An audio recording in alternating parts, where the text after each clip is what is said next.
بله تماشاوانên birêz li ser vê mijarê jî em ê berê xwe bidin Swêdê li cem nivîskar birêz bû bê eser bi awayekî zindî bi mireye. Mamoste dem baş spas ji bo beşdarbûna te.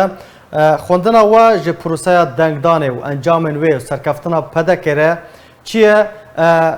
Wateya çi dide dema ku pedekê bi tena xwe 34 kursiyan di Parlemana Iraqê de bi dest xwe bibîne. Gelek spas. Spas bû te. Silav û bu ve û temaşevanan. Belê her tiştî dixwazim bêjim ku vê hilbijartina ku li Iraqê û li Başûrê Kurdistanê çêbû bêkhat û bi serketina Partî Demokrata Kurdistanê bi dawî lê hat pîroz dik. Ev hilbijartin da zanîn ku Kurd li ser rêya neteweyî bîbîr û bawerî bi rê û rêbaza ango bi felsefeya barzanî bi ser ketin. Ev serketin şahî û xweşî li nava hemû Kurdan digeş kir û divê em Kurd ji vê serketina Partî Demokrata Kurdistan kêfxweş bibin û ne tenê Partî Demokrata Kurdistan ya rastî gelê Kurd li hemberî her çar dagirkeran bi serketin. Belê. Baş mamoste serkeftina pedekê bi taybet li Şengalê û Kerkûkê çi name gihandin pekekê beriya demekê berbijêrên pedekê dema ku dixwastin berê xwe bidin Şengalê pekekê rêgirî li wan kiribû. Serkeftina pedekê berbijêrên pedekê Partiya Demokratîk Kurdistan li Şengalê û li Kerkûkê çi name gihandin pekekê? Belê spas.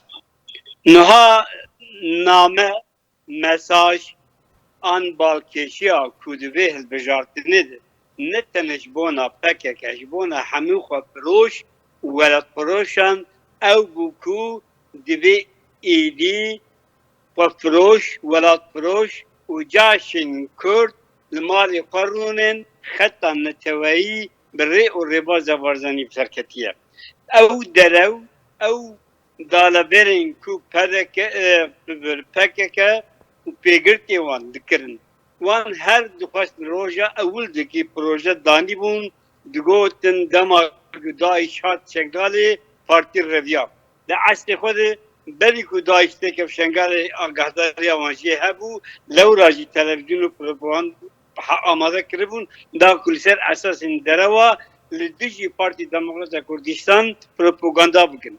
Li ew propaganda wan wek peyve Kurdî heye divê çira derewa heta razanê bê dikeve. Ew çira wan li ser esasê derewa pêxistibû divê hilbijartinê de bi qawet û hêza Partî Demokrata Kurdistan da îspatkirin ku êdî roj bi roj gav bi gav saet bi saet deke bi deke çi PKK û çi xayîn û xwefiroşên Kurdan ew têker. Belê. Baş mamoste bû bê qonaxa piştî encamên hilbijartinan derketin û piştî serkeftina pedekê heta niha 34 kursî bi dest xwe xistine wê çawa bandorê li ser ev pirsgirêkên ku di navbera Herêma Kurdistanê û Bexdadê de wê bike bêguman mijara Şengalê ye Kerkûkê ye budceya salane ya mihane ye ev pirsgirêk wê çawa werin çareserkirin wê çawa bandorê bike. Li gor bîr û baweriya min divê hilbijartinê de çareserkirin an kêşeya Kurd û Iraqê hêsantir rehettir bûye. Êdî çi dünya dibe çi destpilatên Iraqê dibin êdî baş fehm kirin ku bê Kurdan nemakarin gav babîjin. Divê hilbijartinê de hat îspatkirin ku eger Kurd nebin tebilhevliya Iraqê her ku her re ew ê geştir û mezintir bibe Iraqek ber ku her wê ne diyar bin.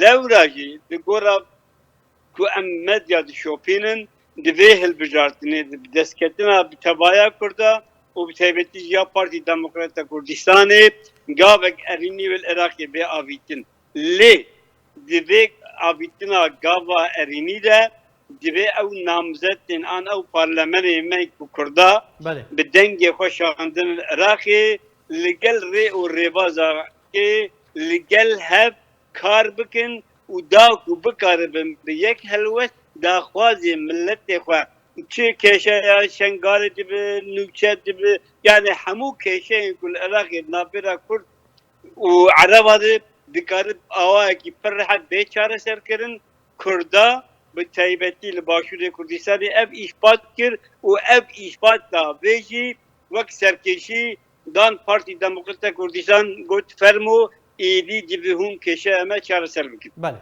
ام جی هفیا سرکفتنه جه بربجیرن کردان و بربجیرن پدکه اندام پارلمان عراق را دکن گلک سپاس جبو نویسکار بو به اثر جسویده باوی که زندگی تو مربو گلک سپاس جبو بشتر بوناته